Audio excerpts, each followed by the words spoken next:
Okay, here in round one we have the choice. We'll play first. Let's see what we got here. Well, this hand's actually okay. Yes, it's obviously mana intensive, but what I like about it is we have a 2-drop, we have all of our colors, and we have one of our bomb rares, so I think this hand is actually adequate. Archer's Parapet is certainly one of the main reasons why I'm keeping this hand, absolutely. So probably just going to open with an Opulent Palace into, depending on whether he plays a creature right away. I guess it also depends on what I draw, but I'm more tempted to play a turn 2 tap land rather than the Parapet. Just to, I mean, it depends on how ferocious he comes out of the gates, but because we have 4 tap lands in our hand, I really do need to get those tap lands out ASAP, or else I run the risk of, missing curve, and I definitely don't want that. I mean, you could argue that I'm missing curve if I'm not playing a turn 2 Parapet, but I don't really consider Parapet part of a curve. It's more of like a reaction to a creature sort of thing. Like now I just want to play Tranquil Cove and have all 4 colors at my disposal. Not that I am in a rush to get the white, but even getting another tap land out there, it's kind of nice actually. Like I can do Parapet plus another tap land next turn now. Just play all the top tap lands I can. Emissary is certainly not a huge threat. All right. I still get to do Banner next turn into War Shaman. So I think I'm going to do that. Otherwise, I could do Banner now, but then I just am left with tap lands anyway, so I don't really like that. Let's get our second green mana out there, and blue is also our second most prevalent color, so I probably want that. Although we already have a couple blue. I'm just going to play Thornwood Falls, and we'll do Parapet and pass. So next turn we probably do Banner, tap land.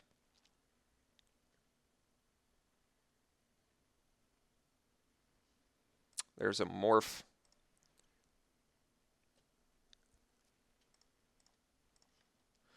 All right, let's do. I guess I could do an untapped land, but let's not get. It's so I could use the Parapet, but I don't think that's necessary. So I think we're just going to do Backwater, Banner, pass.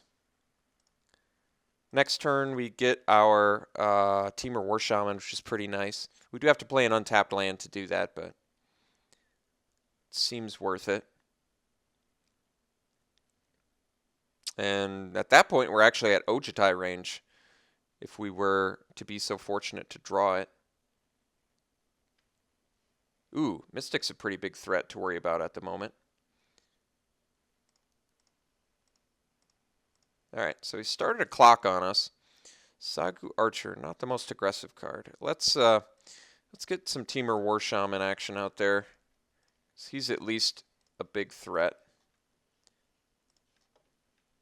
Manifest the Skullkeeper, which is actually just a downgrade, but that's okay. I can probably at this point just lose my banner, start digging for something to take care of this Mystic, and at least he has to take care of our Temur War Shaman. And bounce isn't like, I mean, it's still good against War Shaman, but it's not like great, because at least War Shaman can still be replayed. All right, there's a Lotus Patch in, so he's definitely just trying to race us as hard as he possibly can. Surveyor seems pretty good.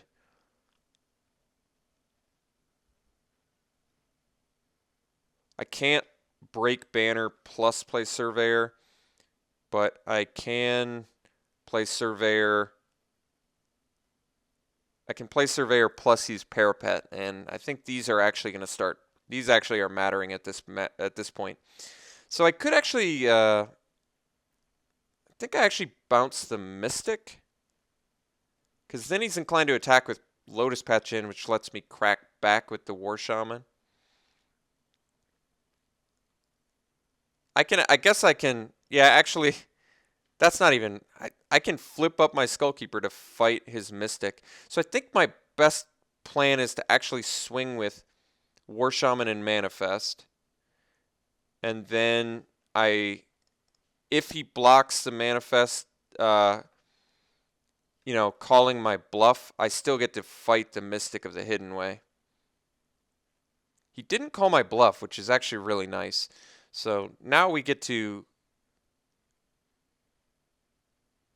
deal our damage. He gets his little manifest. So now I kind of want to morph in Archer because I can fight with that too. I can morph my Archer and then fight the Mystic, or maybe I can. I'm just 1 mana short of being able to morph plus fight with Sagu Archer, so I could take the damage, but I think I'm actually just going to flip up Skullkeeper and then parapet my opponent. So I'm going to basically trade my manifest for a Mystic here, because I feel like he still is very inclined to want to race, which is also why I'm flipping up my Skullkeeper after he declares attackers, because I feel like he's much more inclined to want to race here with his Lotus Path Gen.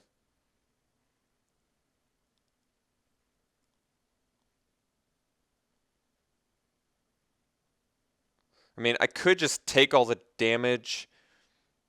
I don't like it as much, though. I'm not even losing value by flipping up the Skullkeeper because it was free off of the War Shaman.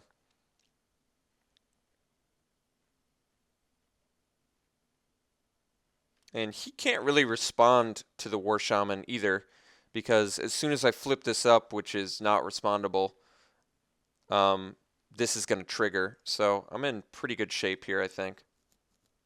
I feel like he's still inclined to swing for the fences with that. Yeah. So now we'll flip the Skullkeeper up.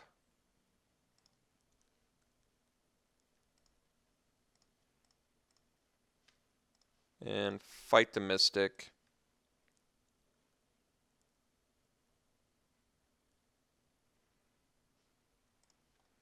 So take that out. Now we just take a little bit of flying damage. I guess I should have noted my opponent has missed some serious land drops here. He's still doing quite good, by the way. What's kind of interesting now is I can flip up Archer to fight Lotus Path Djinn plus block Djinn and potentially kill it. If he prowesses in response, they trade.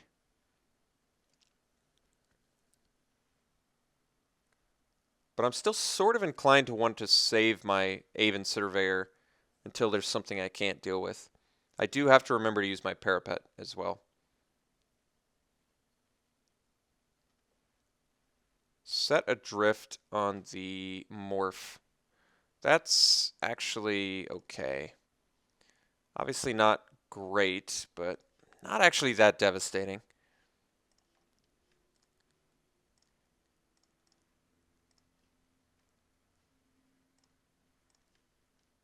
So still am not able to play plus flip Archer, so I guess the plan is just swing with Shaman. I mean, we're ahead on this race, which is awesome. Let's just get this guy out here. Let's Jungle Hollow and pass. And still, I'm unable to unmorph. I can ditch my banner, though, which I think I might actually do rather than do the 1 point of damage. Only because finding Ojutai now is just insane.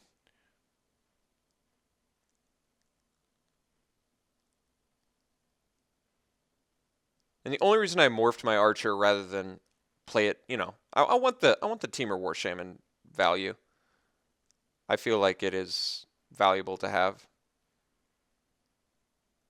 Still attacking with the Djinn, which is pretty surprising. I want to see what his post-combat play here is. I'm pretty tempted now to just ditch the banner. I don't need it for fixing. Okay, I think I am going to lose the banner.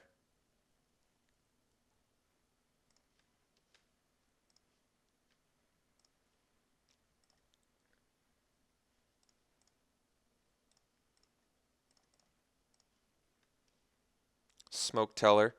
Not the best, but it tells me what I have to deal with, which is nice.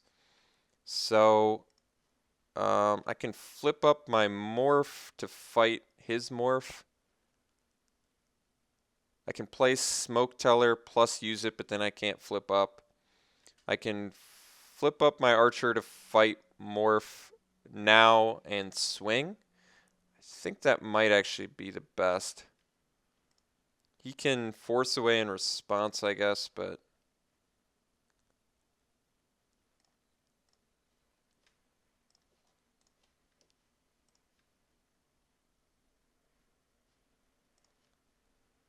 alright, Glacial Stalker's taken out. So now I guess we'll just swing since we're ahead on the race. Just taking it. So I think we're just going to follow up with a Smoke Teller and pass. I could get the extra point in with the Parapet, but our Smoke Teller actually is applying reasonable pressure. I feel as though his Manifest is not a creature, although it very easily could be. Just maybe a more expensive one. Alright, Sage is actually a pretty good draw for him because it gives him a chump block plus nets him a card. Lets him continue to attack with Lotus Path Gen. Although now he's keeping it back, which definitely tells me I want to Surveyor his Lotus Path Gen for the tempo play here. Because that lets me crack in with everything, and then he's in a really rough place, I think. So we're going to slam our Surveyor. We're going to bounce the Lotus Path Gen. So he can't even block our Smoke Teller. We're going to strike with War Shaman, Archer, and Smoke Teller. He's going to block Sage on War Shaman, but that's okay. Manifest is likely... I don't know what Manifest is going to do, actually. Trade with his Smoke Teller. Okay.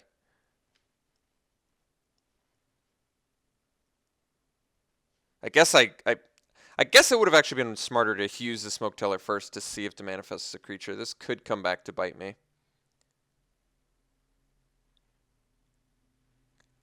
It turned out it was just a land, but it would have definitely been wiser to see what I'm swinging into. So now we just pass. We've got a good board to our opponent's empty board. And we have Archer's Parapet, which is just going to pick them apart here. We are officially out of cards in hand, but we're in a pretty good spot here. I feel like his best play is likely just replay a Lotus Path Gen too.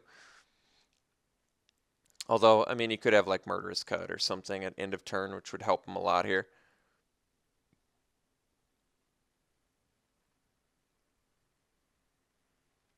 Crippling Chill on the Temur War Shaman to draw another card, I imagine. Very likely because he's just got the Lotus Path Gen play here to buy himself some protection. So I guess the Crippling Chill does make sense there. But then again, he must have drawn the Crippling Chill off the Jeskai Sage. Yeah, that makes sense. Alright, so now he's just playing some defense, which means Parapet's going to do some good work for us. Our opponent having a defensive deck, I feel like, helps us more than it helps him. No reason to attack into that, so we will play this guy and pass, since it presents yet another threat and lets us continue to ping him down with the Parapet.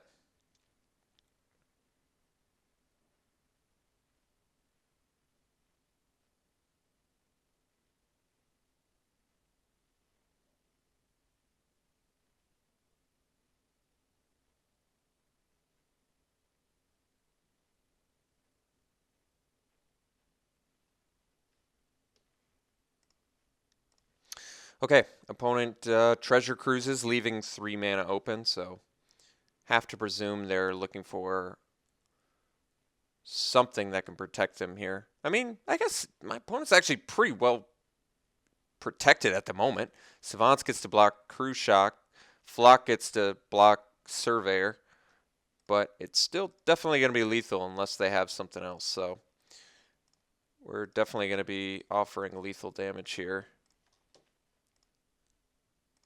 Yeah, we're just going to play Water Whirl. I'm not going to fuss around with my opponent getting another turn.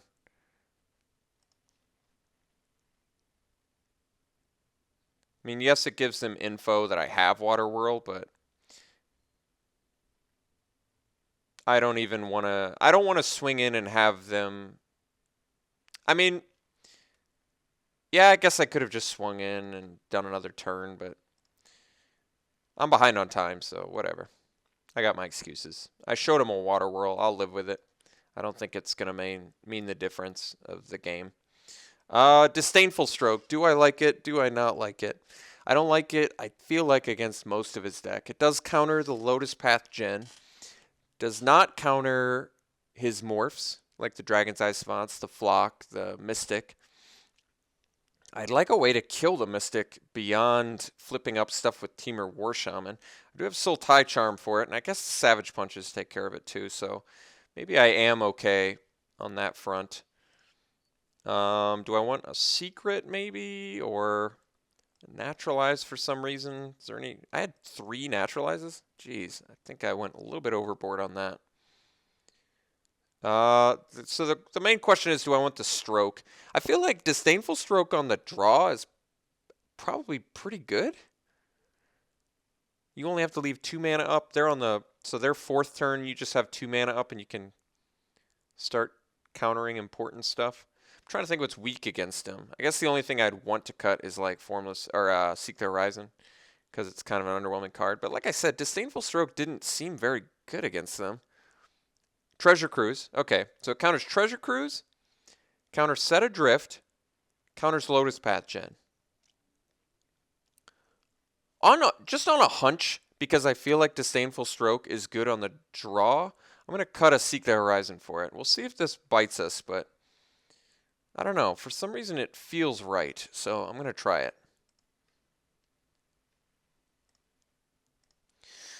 Okay, no white mana, but we've got everything else, so we're going to keep this.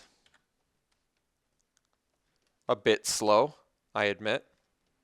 But our opponent's deck is not too terribly fast either, honestly. Maybe this is a game where I play 1,000 Winds as a Mahamoti gen. I'm not sure I have a problem with that. Jeskai Sage. All right. Let's get our blue mana. Maybe I want to go Banner first. We have quite a few 5-drops, especially with the double Surveyor. All right. Opponent's on beatdown, though, so that makes me slightly more inclined to want to drop an Abomination, and if he attacks with both, block the Manifest. Although with Right into Being, there's a better chance it's a creature, so I'm not sure. But opponent has started the beats, so let's see if we can't keep up with it. Land draw's not the best. All right, let's... Problem with Banner here is we have 3 6-drops, so it doesn't really help us. I think I play Abomination, and my plan is to, if he attacks with both, I don't know. Maybe I just take it. I guess I'm not in a terrible position to take damage at the moment.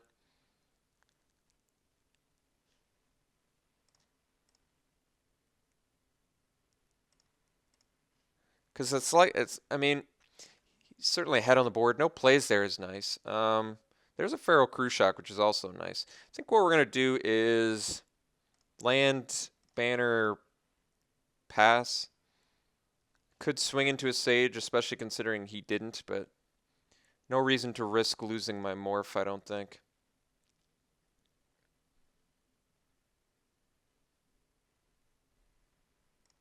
All right, Weave fading, so my opponent would have gotten quite the play there. Being able to draw 3 cards and kill my Morph would have been pretty nice.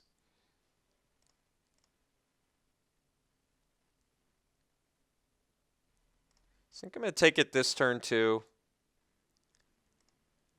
Now I feel like I'm more inclined to use 1,000 Winds.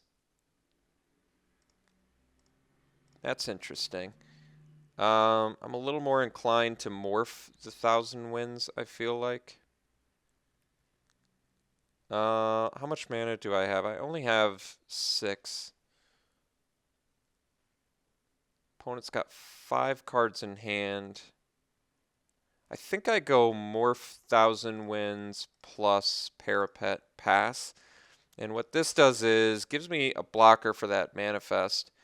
I'm going to take a Misfire Weaver damage, but then I'm in a pretty good spot because then I can use Thousand Winds in sort of a calculated manner. Potentially bounce some pesky threats. Or otherwise, like I can hold off on Thousand Winds for a little while to get possibly a surprise block with the Abomination, which seems pretty good. Ugin's Construct, so he's got to sack the Sage to draw a card too. It's not bad, but it's not that good against our Water World though, which is pretty awesome actually. There's an Ojutai, but don't have our white mana. So I do have 7 mana.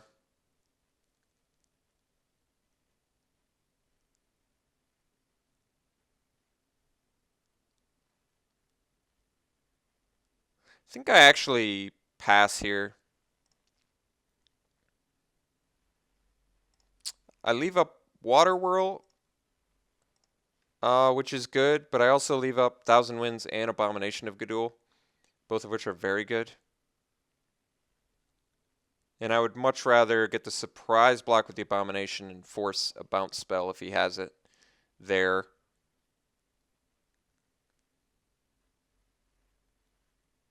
Silumgar too. That's going to be a problem. No attacks. So we'll unmorph Abomination now. Problem is Silumgar is going to block it reasonably well, but I can bounce everything with that, so I guess we're okay.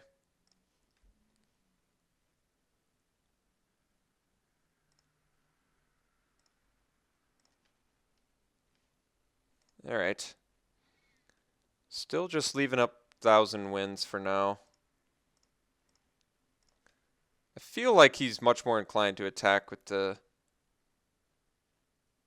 I feel like we're going to get a good play out of Thousand Winds is basically what I'm trying to say.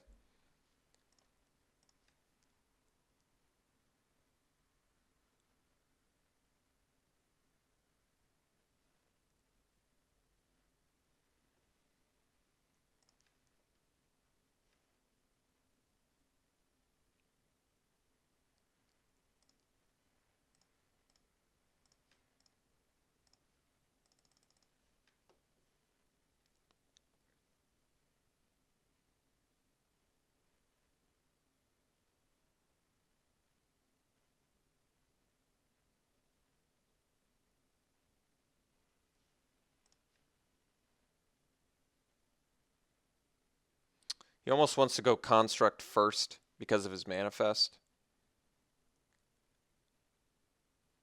But if he does that, he's taking some pretty massive flying damage. So it does put him in a little bit of a difficult spot, to be sure. Wouldn't mind getting our white mana right about now. But I did cut the Seek the Horizon, so might pose some difficulties, but we'll see. Certainly having Water Whirl here helps, and at the very least, Thousand Winds can block. At the very least, Thousand Winds can block a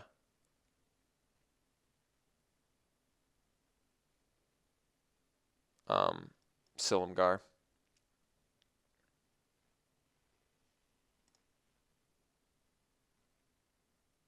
So let's see if he's got the Crippling Chill. I think there's probably a pretty decent chance he does. Alright, just tapping out. I think we're likely to just Water Whirl. There's a Sultai Charm, though, which is actually nice. We definitely don't want him to untap, because then he can use his guy there. So let's get in with our guys first. Although I don't know exactly what I'm discarding yet.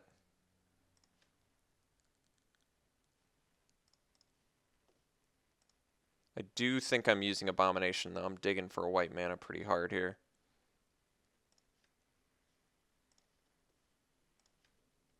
Lotus Patchin's not bad either. Do I like it more than Crew Shock, though? It's actually really tough to say.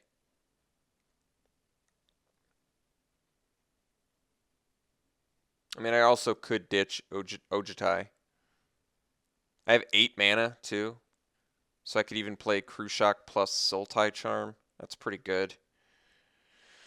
We're going to be doing Water Whirl this turn, though. I think I ditched the Lotus Patch in? I don't know, though. He's got the... Maybe I do ditch Crew Shock. He's got a guy to trade with it already in Construct. And Construct can't attack into Parapet until he's got Silumgar. So... I think I'm going to go ditch Crew Shock, bounce these two. Just basically a straight up tempo play. And then I get to Parapet as well. And we are applying a lot of pressure. Like, basically, I just want to force him to play Silumgar, so he's got a blocker. Yeah. So now he's just playing the cautious route, which is exactly what we wanted him to do. Plus, we still get to attack into him, which is pretty excellent.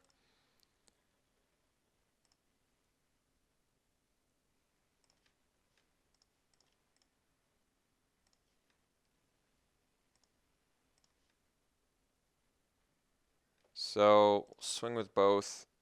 Can easily ditch the blue mana now.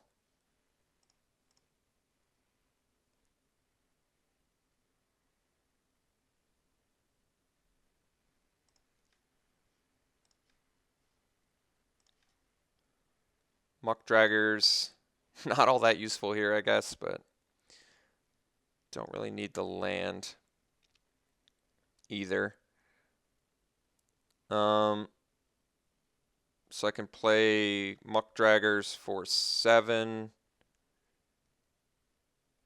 Then I can't use Parapet. So I guess we go Lotus Path Djinn, pass.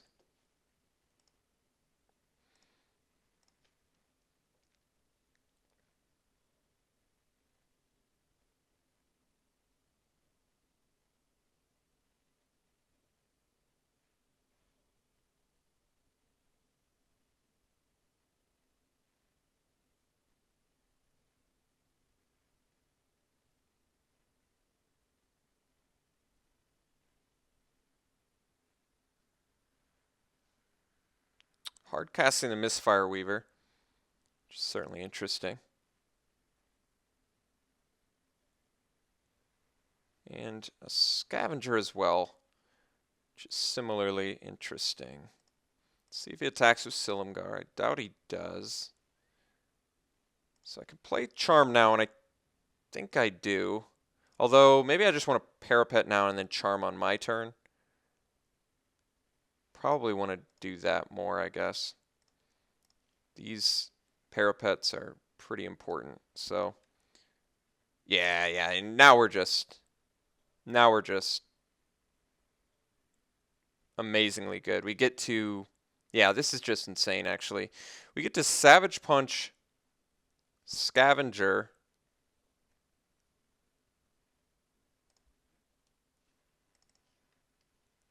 Prowess Trigger, kill that, Sultai Charm, Weaver, and that is definitely lethal.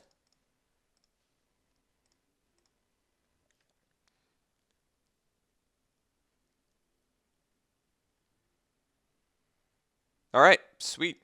So we got round 1. Deck played really well for us. I was really happy with how the deck performed. And the Disdainful Stroke sideboard would have actually been good this match against that Silumgar, especially alongside our well, I guess we never Water Whirled a Silumgar, but it would have been nice if we had Disdainful Stroke for the Silumgar, or it would have been nice to Disdainful Stroke after a Water Whirl to counter something that was a problem. Weren't able to cast Ojitai because of the sideboarding out of the Seek the Horizon, I guess, but turned out to not matter. So I guess thankful for that. All right, we'll see you in round 2.